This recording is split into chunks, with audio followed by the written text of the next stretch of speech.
finish up the protostomia. We've gone through all the way through it. First of all, with the ecdysozoa, just to review the phylogeny a little bit. We have nematoda. It's just only ecdysozoa. Then the arthropoda, which I have 3 branches: trilobites, glycerates, and mandibules. Up here we have arachnida, and then in the mandibulata, Ureopida, Lopida,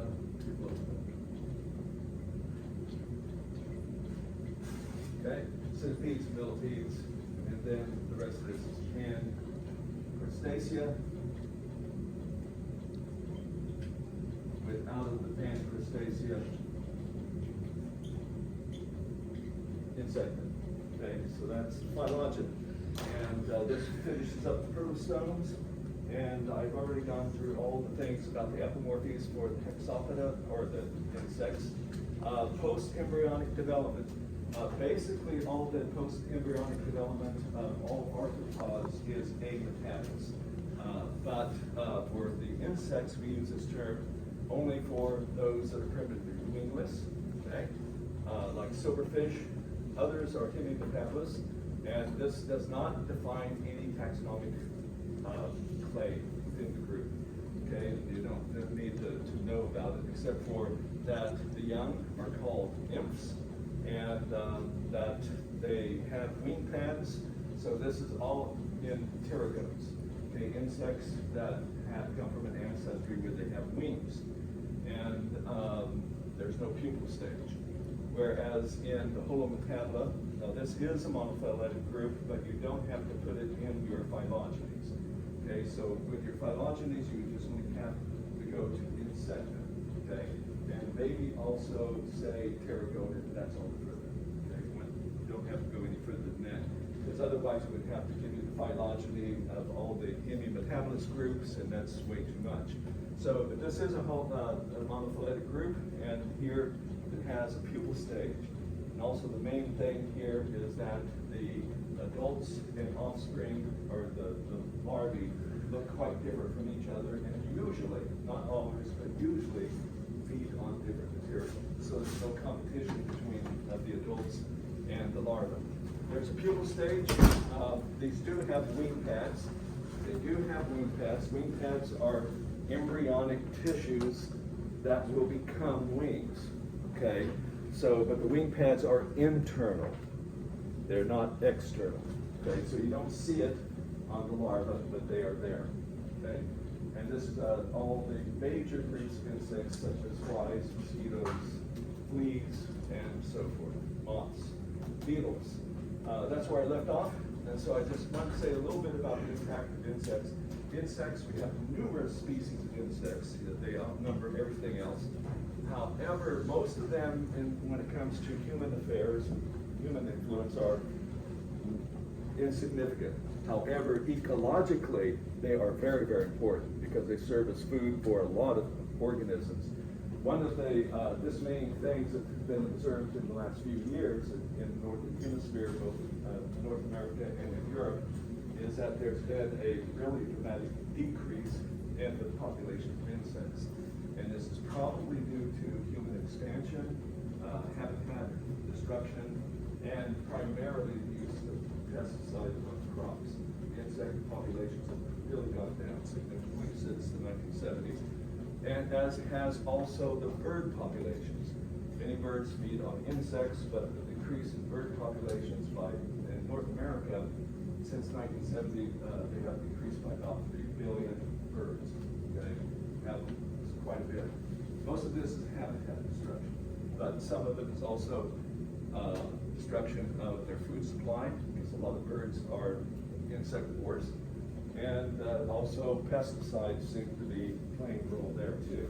Right, from Welcome to the Anthropocene. Okay, so anyway, Some of these are disease vectors, very few of them. Okay, most insects do not transmit disease to humans, but some of them do. And some of the more important diseases here, when I say disease vector, the insect doesn't cause the disease, it spreads it. That's all. The actual disease organism is usually a microbe of some sort. So malaria is spread, okay, the disease organism is a Plasmodium apicomplexa, we've already talked about. So it's a eukaryote, and it's spread by just only Anopheles mosquitoes. African sleeping sickness, that is a trypanosome. Okay, we've talked about that group as well. And spread by the bite of tsetse fly, which is a diptera insect. Bubonic plague. This is spread. We still have cases throughout the world, especially in the United States and the Southwest, around Arizona and New Mexico. There's always every year some cases of bubonic plague. But in the historical past, some big plagues swept through societies, and like in Europe in the Middle Ages, completely wiped out about a fourth of the population or even more. It was very, very fatal. This is spread by the bite of a flea, and it is a bacterial disease, okay, caused by a spirochete called Yersinia pestis. And we've talked about filarial diseases. These are nematodes that are spread by the bite of mosquitoes. Yellow fever, that's also spread by yellow fever and dengue fever and various forms of encephalitis. These are viral diseases. So it's a virus that is spread by the bite of various types of mosquitoes as well.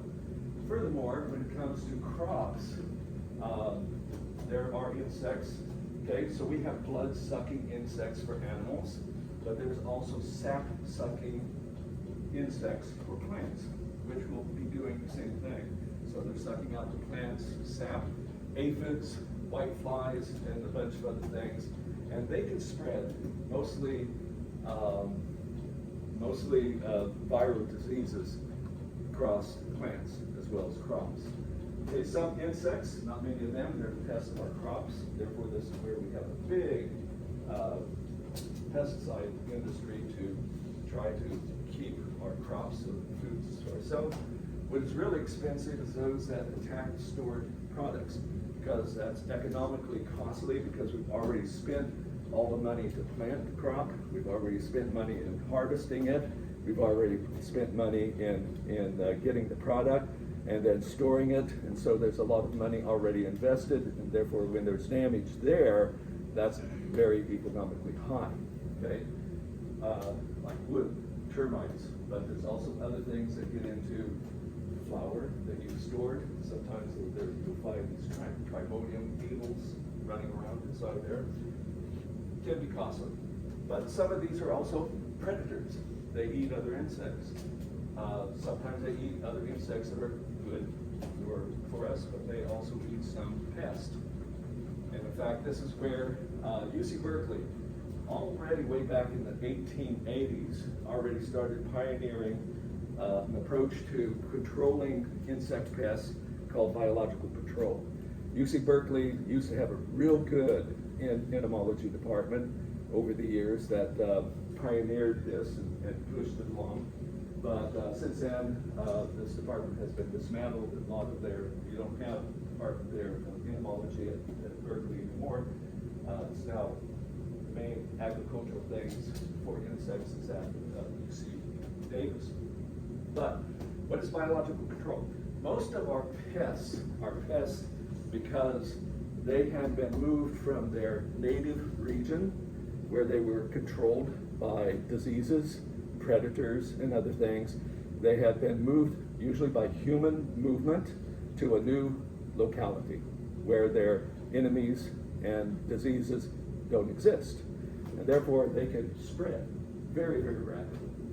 So what the idea behind biological control is if this is a pest that has been imported from somewhere else, so that all the biological controls that kept them in place in their native environment aren't here, then we need to figure out where they came from and then try to find and import some other either a disease organism or a predator that will control them in our new environment. That is sort of tricky, because sometimes you can find that in the native environment, an organism, maybe a predator, that indeed is keeping the populations of the pests down there, import it here, and instead of keeping the pests down here, it starts attacking native species. And so this requires a lot of study. One, here in California, one of the real important and successful biological controls had to do with cotton scale. This was back in the 1880s. Okay, so in Southern California, a lot of citrus. So they were planting a lot of citrus, it's oranges, lemons, limes, but there was this insect called scaling insect that was just devastating the industry. Okay, it's called cotton scale. No one knew where it came from. Okay, so entomologists from both the state of California and UC Berkeley were going around the world trying to determine where this thing came from, and they found that it was native to Australia, where it is not a pest. Okay, it's not a pest there.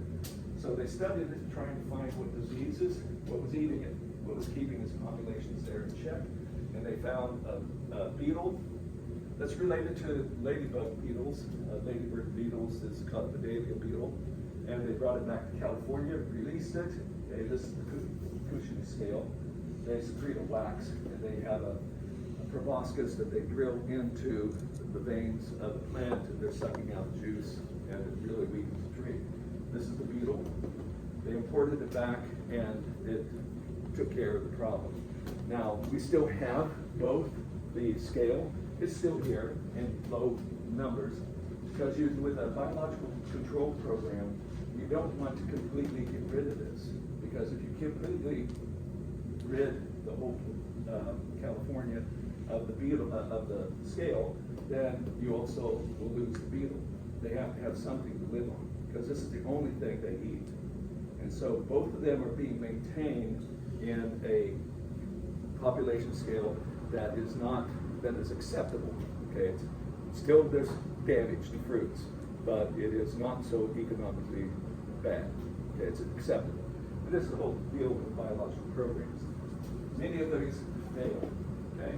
Another component of biological programs is a big group of wasps, which are called parasitoids. These are usually pretty small, and you wouldn't think of them as wasps. Most of the time when you think of a wasp, you think of like a yellow jacket or something along that line. But these things are about the size of a midge. Okay, they're real small. What they do is, how many of you have ever seen that movie called Alien? Okay, well, Hollywood is about 80 million years behind. Okay, because actually some insects invented that lifestyle long ago. So what these guys do, females, is that they have a long needle-like part called an ovipositor, which they will find, and usually it's another insect that they will lay their eggs inside of it. And so they inject the ovipositor, lay 2 or 3 or so eggs.